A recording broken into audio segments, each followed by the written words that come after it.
everyone, and welcome back to the Blue Balloon Theatre podcast. I hope you enjoyed the first episode with Jenny McIntyre. She is an absolute legend. You should all now be following her on Instagram, but not Twitter because she doesn't really use it very much anymore.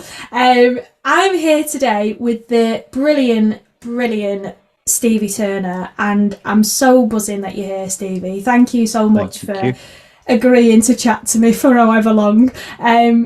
I was really keen to get you on the podcast because when we originally started podcasting with Be Inspired, I don't think we ever got you on. In fact, I don't think I even knew you at that point, which is crazy to say.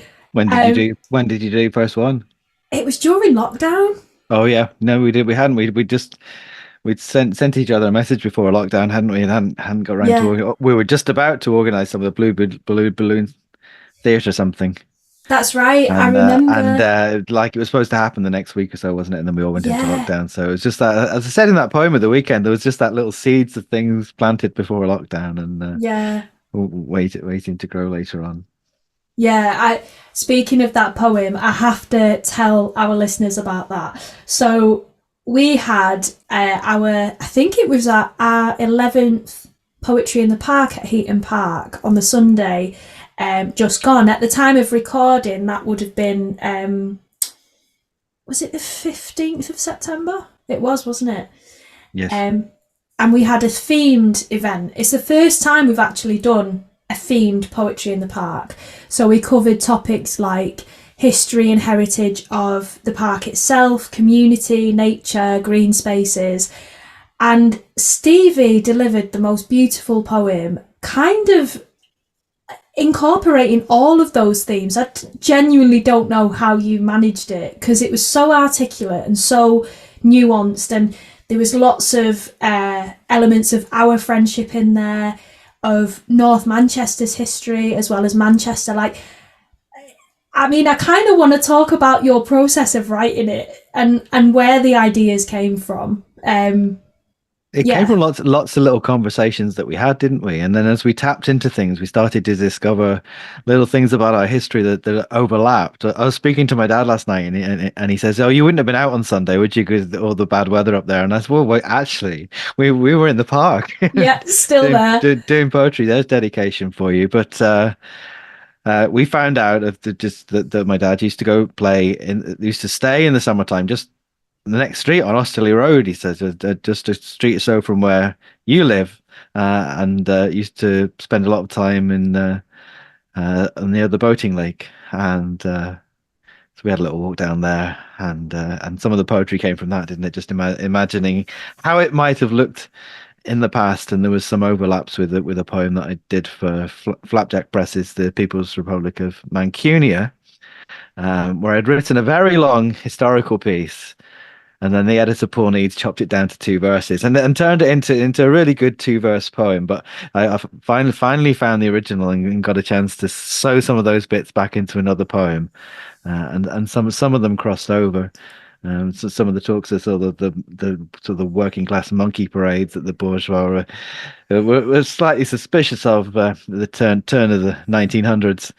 That also crossed over up to the boating lake, and the Edwardian working class dressing up in their finery on a Friday night to go and meet each other. So there was lots of little things like that crossed over, and there were small things, weren't they? There weren't lots, and we hadn't gone into a lot of detail, but there were just lots of things that crossed over, and the ghosts that you play at the Palace Theatre, and I loved the idea of that, and the fact you're not always available, so I had got to spend time with a ghost instead, and it just got woven into the narrative.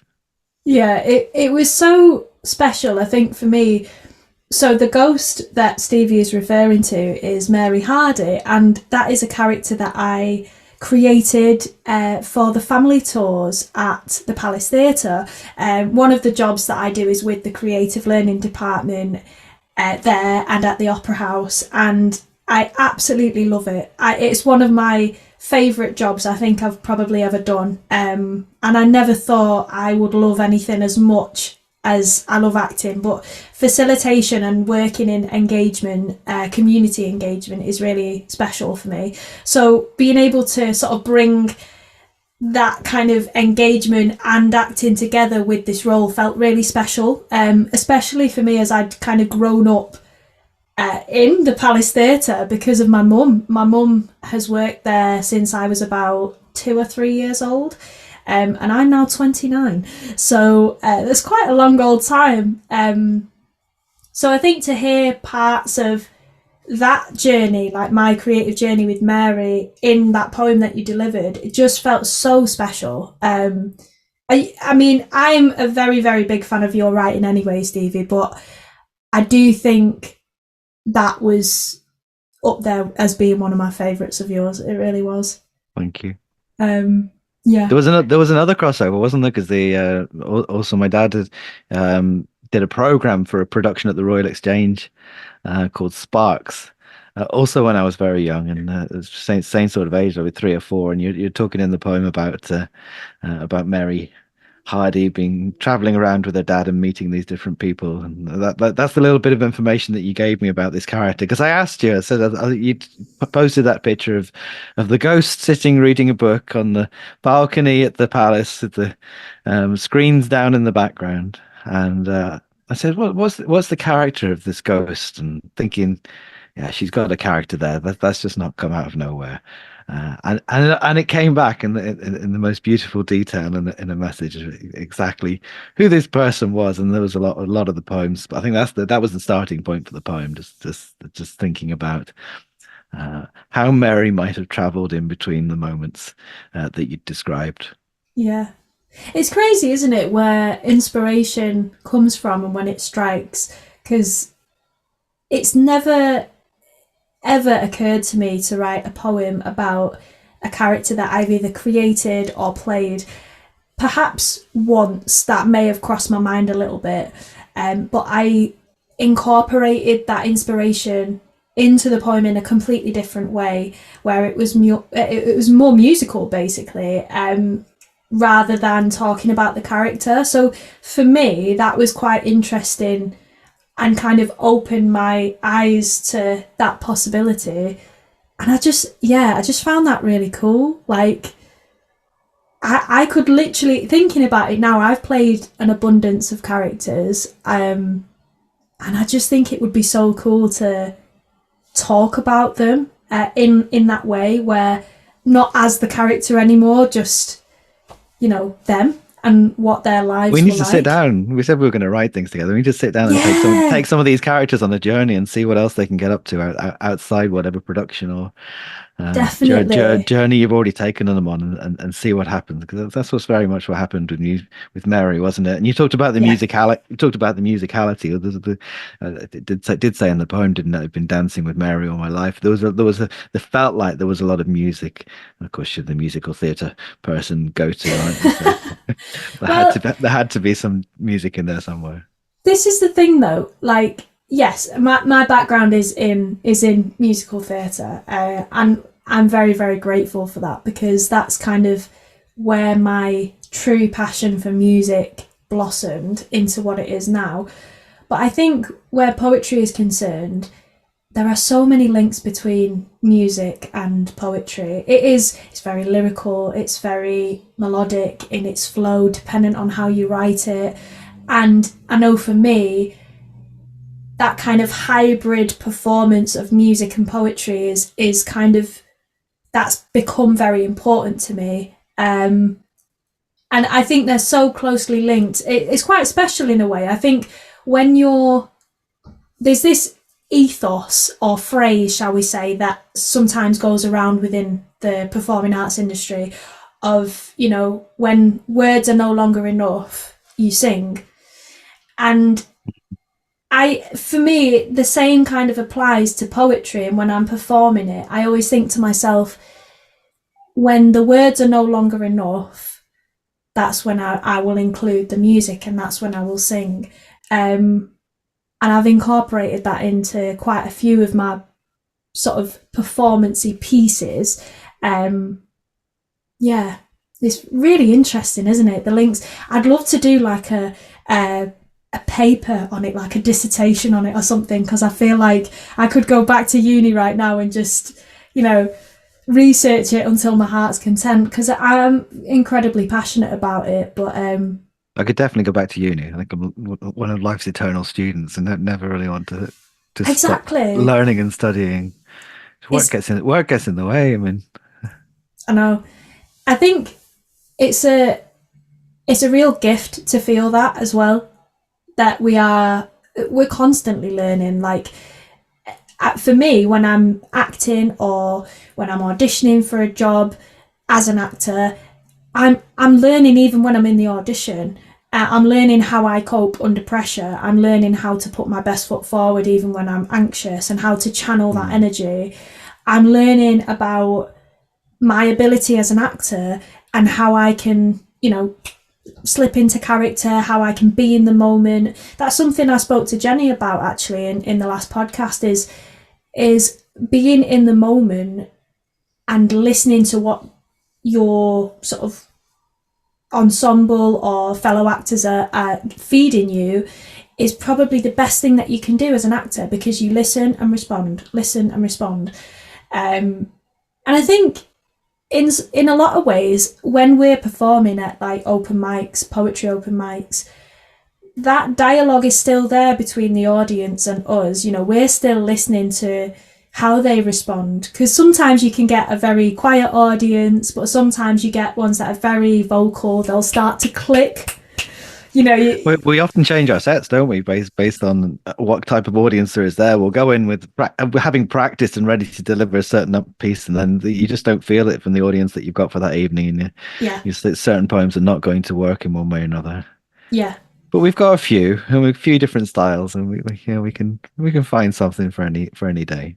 yeah, definitely. And that's it. That's the wonderful thing about writing. Full stop. I think if you'd have said to me when I was at Lipper at drama school that you're going to be a writer and you're going to write often, I would not have believed you. For anyone that doesn't know me very well, I'm dyslexic but specifically with reading and writing, which is crazy. When I think about it now, like, it is absolutely crazy. I have written my own show. I've written my own book. I continue to write poetry. I lead workshops in writing, all of this stuff. And I think sometimes it's like mind over matter. Do you know what I mean? It's all well and good me having that certificate in front of me that says, yeah, you're dyslexic.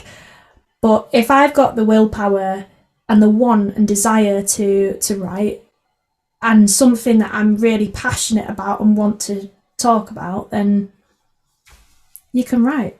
Did you find yourself diverting into music at school because of the dyslexia, because of the struggles with reading and writing? Because it often puts people off for a long time in their life, doesn't it? But then you start reclaiming it later on, when you start to put things on your own terms a bit more, and not under so much scrutiny that you are at school. And it could that sort of issue, especially if it's not diagnosed, can become really entrenched. Yeah, that's really interesting actually. I don't think I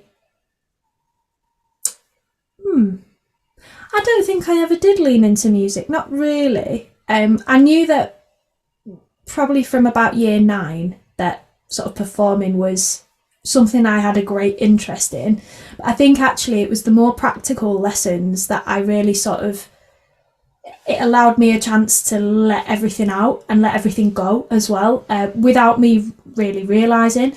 I am quite a practical learner, so the practical lessons, the more vocational subjects where you could physically do something with your hands and make things, that was where I sort of poured most of my energy. But I did love stories though. I always loved stories, and that I definitely had some kind of passion for English, which, yeah, it's not really gone away, to be honest. Which came through in the character and the photograph of Mary Hardy as telling a story. Yeah, it's crazy as well. That book was given to my gran when she worked at North Manchester General Hospital. And Oh, wow. on the first page, I can see my gran's writing. She said who gave it to her and how old that patient was. but the actual book itself is stories. It's almost like in a roundabout way, some kind of play text about characters. And I just found it absolutely fascinating that of all the books I could have picked up to use for that character, it had to be that one. I mean, not only was it from that time, I think it was published late 1800s. But yeah, it felt right. And I picked it up. And when I realised that, I thought, that feels like a real kind of full circle moment. And I'm not sure why, it just does. And it was nice to feel that I had some kind of connection there to my family's history as well. We're all Mancunians in our family, do you know what I mean? And that, you could go further back and see that we've got Irish in our family. And in fact, we were talking a lot about this recently, about our sort of ancestry, if you will. I mean, blooming heck, that website's brilliant. You learn so much about your family and where you're from, and it's brilliant. But it's I started looking into my dad's, and they were very local. And of course, mum came down from Scotland, so they were far more spread around. I think they originated on the south coast in a sort of more of English name, Richardson, and ended up very much a Scottish family. So that they're more wow. travel. But my dad's, when you started tapping into my dad's thing, they all seem to have married the girl next door and things like that. So they haven't travelled very far from Rochdale or Castleton, where Yeah. my aunt Doris lived. But I think one is I saw escaped as far as Salford, and that I haven't gone back to it yet, but I will. I will at some point, because it is fascinating when you start to see all the connections, and you don't quite realize when you're younger exactly who people are sometimes either. They're just people in your life who are very special to you in one way or another, and you don't always Yeah. realize exactly what place they have in the family originally. Yeah. It's so You true. you just So, realize, so like your true. Aunt Doris. My Aunt Doris always had like a drawer full of toys in the kitchen, and that you could play with when you went round, and used to disappear and play with those while mum and dad had a chat in the front room. And her front room was always kept immaculate. So that was always the place where she greeted people, and the rest of the house was um, very much a working house. But the front room was always somewhere that my parents were ushered into, and opposite the allotment that they always tended across the road. Yeah. It's crazy, isn't it? I love that kind of history where it's so personal to you. And I think, I don't know, if I could write a paper perhaps on my family's history or your family's history, like, I would find that fascinating. Um, yeah. Yeah. I could honestly talk for days about family history. I mean, one thing that has come up many times for my family has been my surname, Phythian, because no one ever knows how to say it. And it's not a very common name at all. It's Phythian. And Very useful as a stage name.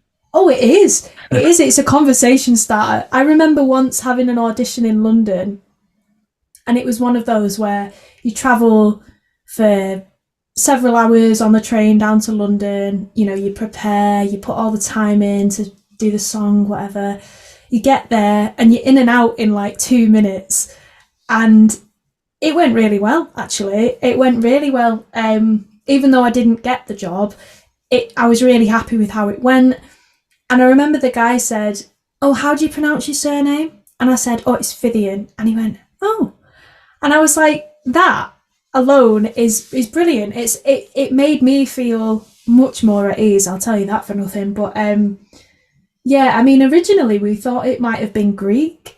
There was like a little bit of speculation in the family that, oh yeah, because my granddad, he had, the sort of olive skin, the dark hair, the dark eyebrows. He looked Greek, basically. And when I've shared that with people that I know, they've then said to me, "Oh yeah, I can sort of see that in you." And I'm like, "Oh, this is exciting." But no, it turns out it's Old English. Right. Apparently, I need to do a little bit more research into it than that. But we did discover that it is Old English, and there's connections to Ireland as well, which makes sense because our family's history is in Ireland. So yeah. I know someone who would describe herself as pure Salford and did one of those ancestry tests, and it was more like Ireland and Spain. So, you know, Oh, we're really? always more well traveled than we think we are. I know, this is the thing. I remember I got one of the little gift boxes for the Ancestry membership for my mum, and she was made up because she'd been talking about it for months. She really wanted to have a look on there, and she did it. She filled in all the details and everything, and she said, "Oh, it's coming up that I'm 2% Denmark," and I was like, Mum, I can truthfully say that you probably don't have any connection to Denmark, but somewhere way back perhaps that, you know, there might be a small connection. But it's just crazy, isn't it? Like, people and connections and places, and it's fascinating. And I would like to do my own family history on, you know, like work out the family tree, what people did. I'd like to know if there were any other like poets or actors and that kind of thing. Yeah, it's crazy. Anyway, I could sit here talking about ancestry all day. But it's nice. It's nice to just, like, I don't know, wax lyrical about that, because we have talked about it quite a lot recently.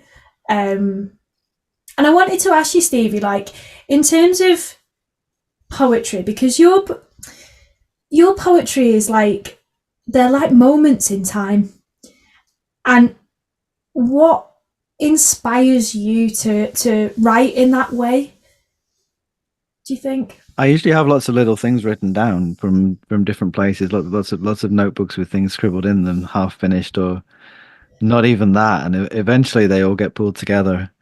And so that's how the Mary Hardy poem started. It was just putting things together, and sat in the sunshine and in Stevenson Square, and I just had my nails done and was feeling quite relaxed, and the words start to flow one way or another.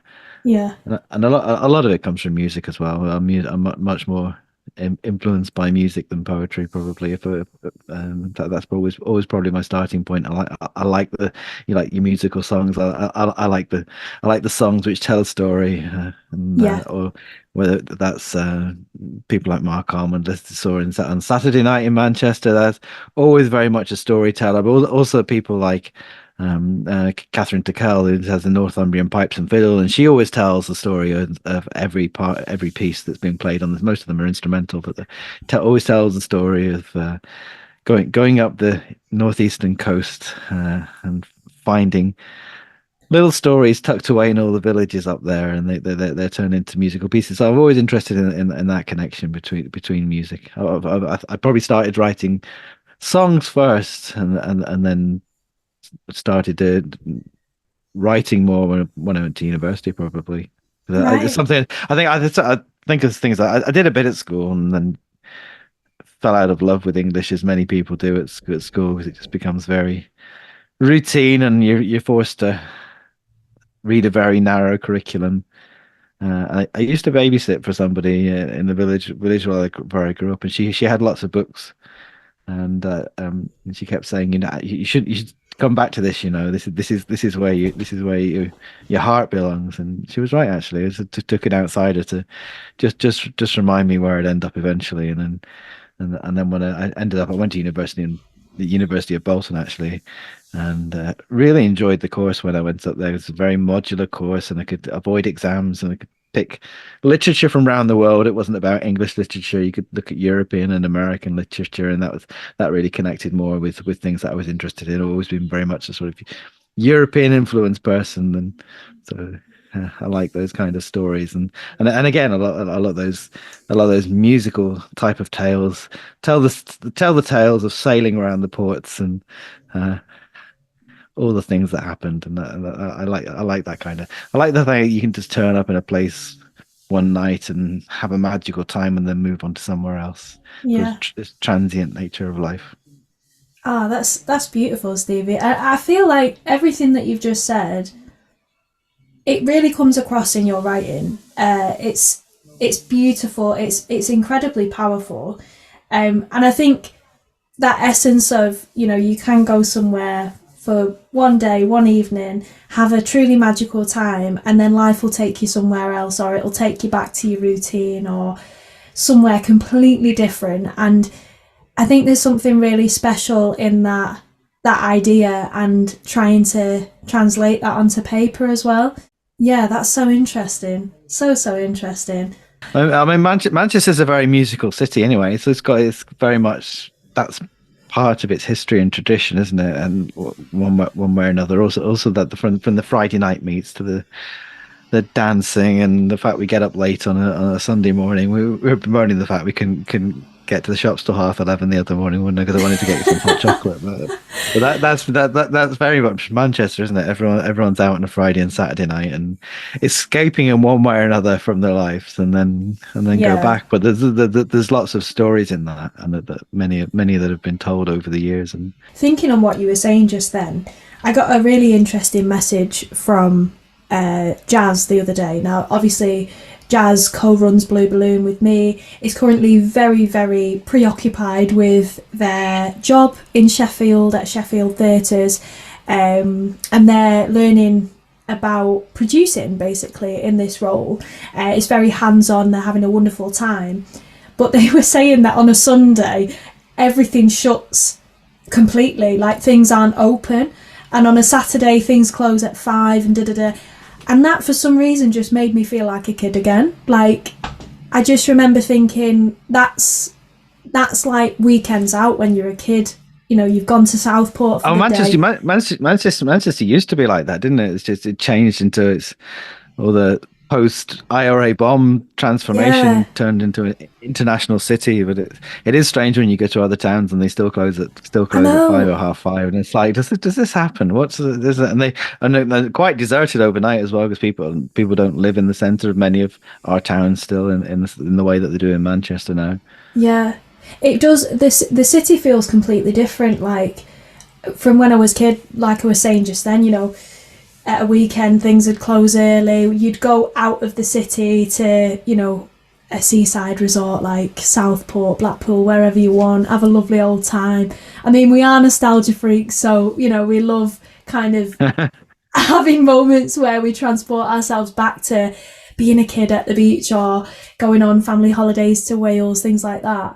But thinking about the city now and what it was and is now, I mean, for me personally, it's changed so much. When I was a kid, you know, I remember getting like I think it was like the 88 bus or something like that. That bus doesn't even exist anymore.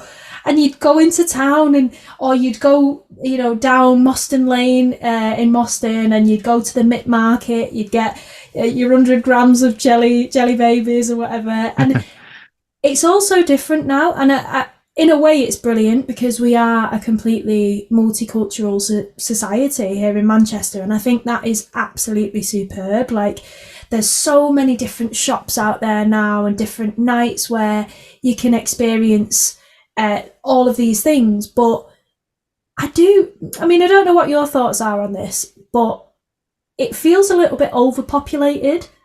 There's not enough. There's not enough houses for everybody that wants to live in the city centre anymore, is it? But it's cyclical. I remember when I first moved into I moved into my flat in Manchester in 2006, and I remember the landlord saying to me then, we used to get £1,200 for this flat in the middle of Manchester. We can only get 700 now. So it got just the process of building enough houses for people to live in eventually drives the prices down. But in recent times, we've not built enough of the right type of housing and not enough social housing. So there's a lot of playgrounds in the sky, Yes, but very little affordable accommodation. If Manchester doesn't address that fairly quickly, it will start to become like areas of London, which are just very exclusive, but not an awful lot going on there anymore in some ways, and it's sad to see that vibrancy disappearing. But it happens all the time. It's in a particular difficult stage at the moment. It's not just Manchester; it's countrywide, yeah, isn't it? But absolutely. that does happen, and there's places in London, in one way or another, that have disappeared, like Carnaby Street, and that used to be quite magical, and they're now very corporate. But other places emerge from that because the artists always have to live somewhere, and the communities build up again, and uh, Exactly. I so think That's one thing that I'm quite excited about, because for anyone that knows me personally, they'll already know this, but I will soon be moving to a different city. And I think that's been something that's been on my mind quite a lot recently, is sort of transporting everything that Blue Balloon Theatre is and sort of making our mark on a different city, sort of starting again. Like, well, it isn't starting again, but it is. It's a fresh, it's a fresh chapter. It's an opportunity to try new things and to meet new people, widen our community even But why further. it is, I'm going to say that it is widening what you do, isn't it? Absolutely. It's not abandoning Manchester in any way. It's just Not at a all. new location, reconnecting with a lot of people and places that you knew from being at Lipper and very much in your heart. And I'm sure those two things will come together. And uh, Liverpool and Manchester, for all its adversary as a great history as well, doesn't it? So Absolutely. I'm Absolutely. sure there are many stories. We had a lovely night, didn't we? The Beatles Museum doing Yes. in Liverpool. That was a beautiful night with all the tables set out and It like a was. cabaret and nice little snacks for us all to get into when we arrived because we'd been drinking and forgotten to eat, and that was very Yeah. handy. Typical, really, of us. I mean, we either end up having ice cream, chips, or crisps, or something like that. Or gin this time, wasn't it? Or gin, yeah. Just who gets hungry on gin until afterwards? So the crisps were very nice. Yeah, they were, to be fair. It was a lovely night, that. And I think that was a moment where I remember saying to you, I think it was like the day after, I'd had like a bit of a revelation. Um, because me and my partner, Adam, had been looking at different houses for ages, and we knew in our hearts, we knew where we wanted to be, but I think it took a little bit of time for us to truly realise that. And I think going to that night, just seeing how vibrant the scene, the creative scene, the musicians, the poetry, everything was, sort of reaffirmed that in my mind of like, oh, this is such a special place. And the art of sharing, that's the name of the event. I was trying to remember it. And it is, I cannot recommend it enough. It's a regular night at the Beatles Museum. Yes, it was Uh, in the basement of the Beatles Museum, wasn't it? And yes, hidden away. absolutely. You're not even aware it's underneath, are you? It's Honestly, I lovely, lovely venue. it was like so colourful, so welcoming.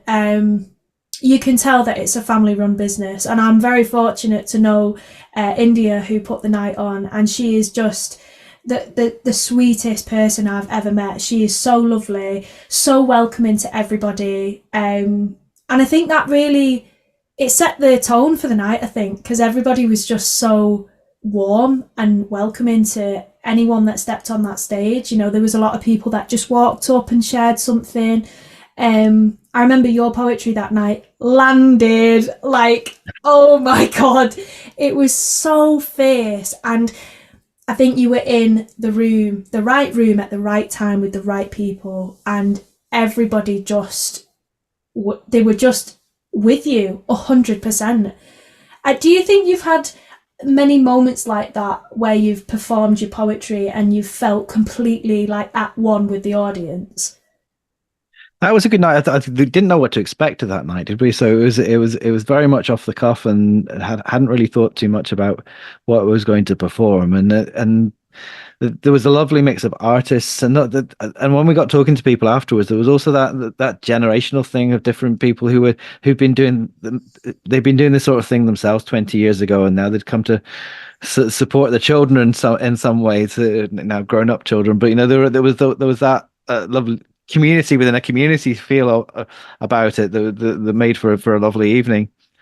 Um, but it's definitely one of the favorite nights that I've done Yeah. over the last few years, and I like that kind of thing. I like that kind of evening where people are because it was set out as a sort of cabaret evening. Everyone's very attentive. Some of your nights are similar. When you did the freedom of expression, that was a lovely night, Yeah. Oh, I which is love that it's a event. year ago now. It's just things have gone by very quickly. Don't. Honestly, it makes But me. that was a similar feel with the cocktails and the cabaret feel to it, and I like that kind of some of Jazz's nights in the bass and the piano. Um, it's Piano Sonata Lounge or whatever it's called. I can't remember. It's not there anymore, sadly, I is it? But know, such it's a shame. A beautiful venue. that was a beautiful venue and some lovely nights down there. So I think I like those things when people are they very much come for the evening, and sometimes when we do the poetry evenings, people can drift in and out, and that can be that. Sometimes when you're in the mood for that, that's great fun. But Yeah. it's also lovely to have an audience which is set in with their drinks and they're not going anywhere. Yeah, 100%. I think that's exactly what freedom of expression was, just thinking on what you were saying. It's an evening where anybody is welcome, and we at Blue Balloon have put two events on. It should have been three, but just before lockdown, we were having the dress rehearsal, and the day after that dress rehearsal, that was when lockdown hit. So we've only done two to date. And it is something that's definitely still on my radar. Like, I absolutely want to put on another one. It's a kind of scratch night where you have music, drama, comedy, dance. We've had dance at the very first one in the smallest bar in Manchester. I don't know how we managed that, but it seemed to work. We've had everything, and it's a real, well, it's just a lovely opportunity for creatives in Manchester to share original work. Like, I think, it's all well and good listening to musical covers of Oasis, or hearing a monologue from The Importance of Being Earnest, and it's brilliant and it's performed brilliantly, but I think there's real truth in original work. And I think that's the thing that, for me, with Blue Balloon, that was part of the reason why it was set up, was because I had some original work and I thought, oh, I'd love to have a theatre company to go with this, to sort of produce it, if you will. And that's what freedom of expression is all about. And it's that ethos of being able to say what you want to say, how you want to say it, is exactly what this podcast is all about. We wanted it to be a safe space to chat about anything, and everyone's got opinions as well, and it's a safe space to share those. So yeah, I definitely, you've planted the seed now even more than it. It was definitely there before, but even more so now. I'd love to get that event up and running again, and make it a regular thing. Yeah, I'm gonna have to do some brainstorming, methinks. There's so many things to plan. I know. I know. We're gonna have to get organised.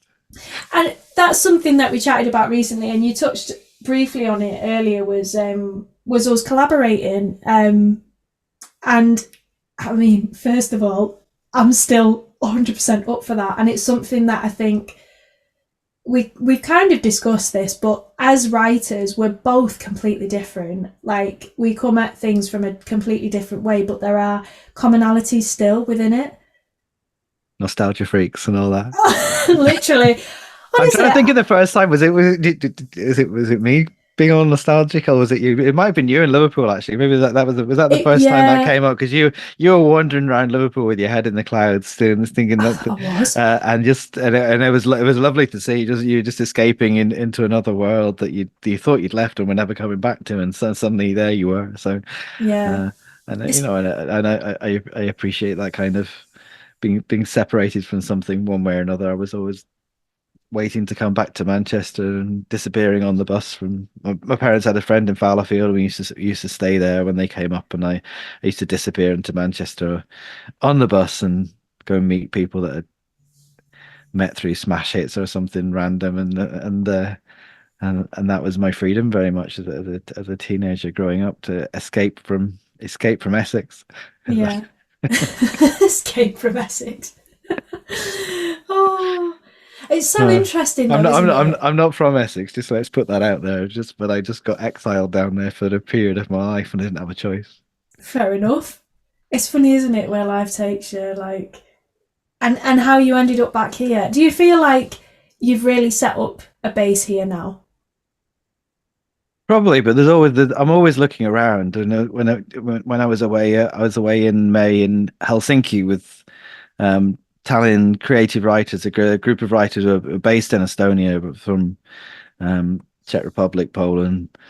Helsinki, and artists and writers, and we were on an island in Helsinki, writing things and burning things, and I felt very much at home there. They were mostly postgraduate or just slightly beyond that, and they'd done all their postgraduate studies in Estonia in English, which hadn't really occurred to me that everyone would do that, but they do, and so it was very easy to communicate, but also reconnected me with certain aspects of my life and all the checkbooks which I brought back at different points in my life, and started to study and haven't quite got through that. But sometimes when you're waiting for something just to spark things back into life or show you where it's going next, and Mm. I was very interested in continuing that type of thing.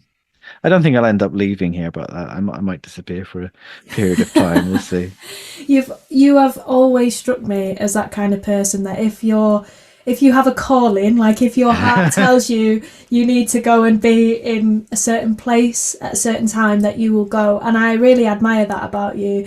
You're very spontaneous in lots of ways, and I guess you've made me think a lot about, I guess, life as a writer, as a poet, and where inspiration comes from, like we were chatting about at the beginning. What would you say to any writers out there that might be either starting out or maybe they're struggling a little bit? I mean, we all know that sometimes life can get in the way of writing and the process of writing, but what would you say to those people that, yeah, I what think in Manchester, advice? especially, there are so many nights that pop up, especially for young people, that you can go along to, having never performed anything in your life before, and try something out, and you'll kind of get the bug from that, and a lot of people do. And I had a night called Absinthe Nights for a while, and people would come and do a poem that they'd need a lot of encouragement, and you'd be talking to them in breaks, and we'll stick you on at the end, and eventually they'd pluck up enough courage to do it, and the next time they'd come back and do a full set, because that was enough that was just something to spark them into life, and believe it can happen. And even people, there was a lovely night that popped up the other night at um in Ancoats, but Punk for Pay it was called. Dan and Willow, people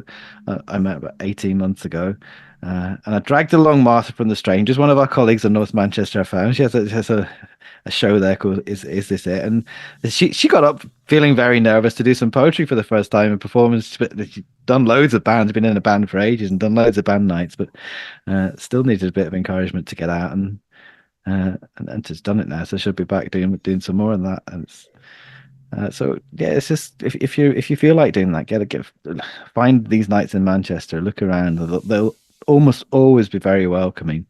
Yes. There are lots you can turn up. Some of them are booked in advance. Follow people on Instagram, because that's where things tend to get organized one way or another. Um, Definitely. Even if that's not your thing, just follow a few key accounts and poetry nights and people who are into poetry, and you'll be connected very quickly with Yeah, people that are similar to you. Uh, absolutely. I it, think it's just it's a good city for that, but even beyond that, there's lots of things in the whole of the area, and you go across to Leeds, exactly. and some of the events in Leeds have been very good recently. And the poets talking bollocks that they do on a Sunday afternoon at the Chemic, and um, Keith Fenton, another great storyteller, is Yeah, from he's from London now, living in Leeds, but he's always an Irish family, so always telling stories about different parts of their lives, and incredibly encouraging to everybody to come back and perform, and facilitating that. yeah, Um, so yeah, get involved, and don't hide it. If you've got things written down in your bedroom, find a way to get it out there, and you'll even if you're quite shy, you probably come away from an evening feeling quite pleased with yourself, and like you've yeah, connected with new people. And I think if you're writing, I think meeting people helps more than anything. Just that. I think we missed that during lockdown, didn't we? Just that ability to connect with random people and have those spontaneous conversations that absolutely. lead you in a completely different direction to the one you were planning to go that week. And I've always enjoyed that. And I still enjoy that. Yeah. And It's the beautiful thing about like open mics and things like that is it doesn't really matter where you go. You're always going to meet a community of writers, a community of different people, And I've always found my greatest inspiration is those people. It comes from them, and watching them read, Mm, whether it's for the first time or the 100th time, it honestly doesn't matter because they're being vulnerable, they're sharing their truth and they're sharing their thoughts and feelings through stories and through poetry, and that in itself is so inspiring. And I completely agree as well that it doesn't really matter where you're based. There's always going to be at least one open mic, I reckon. And if there's not, let us know because we'll set let's one start one up. up. um, Oh, should we do that as a new project? We'll just go around towns that don't have I a poetry night and yeah, just set one up. yeah, I That'd think be quite fun. it would be It, quite fun. I ended up in a little village called Driffield one night as and traveling up the East Coast, and there was a guy that was setting up a poetry night there for the first time, and quite a quiet town. The only connection I had with Driffield was somebody in my house at university was from there. That's the only reason I knew the place existed. And that was a lovely poetry night. Again, it was people that um, they weren't sure how it was going to go and who was going to turn up. And I remember one of the guys walking in. I was with Scarlett at the time, and he says, "I wasn't sure what was going to come out tonight, but I saw you two in the corner, and I thought it's going to be okay." Oh, I love that. I love that. But that was something out of nothing, and that they had links to Hull and different places that I haven't been, and still may end up at one of the poetry nights out there. So with so much, we keep talking about it, but it's just fitting everything in it that we want to do, isn't it? But Yeah, we definitely. we will. There's quite a few nights that we went out to. Cloth and Coal was a lovely night, wasn't it? That we went out to. Oh, That has a new yes. venue now, so we need to go out and see what that's Does all it? about. It does. I need to check that out. Yeah, it was Yeah. so lovely. Like that was one of those where I felt very present that whole night and I just enjoyed it. I enjoyed being in a really small bar just filled with people Yes. all there for poetry and just to, whether they were supporting friends and family or whether they were reading, it was just a really wholesome evening. Um yeah, I left that with such a massive smile on my face. It was so lovely. There are certain nights like that, I think, and I think it's the energy that often the people that are putting it together and the hosts that they have. Like when you hosted Absinthe Nights, that was always very open and welcoming, and it never really occurred to me that I don't know. It never really occurred to me that nights might be different than that.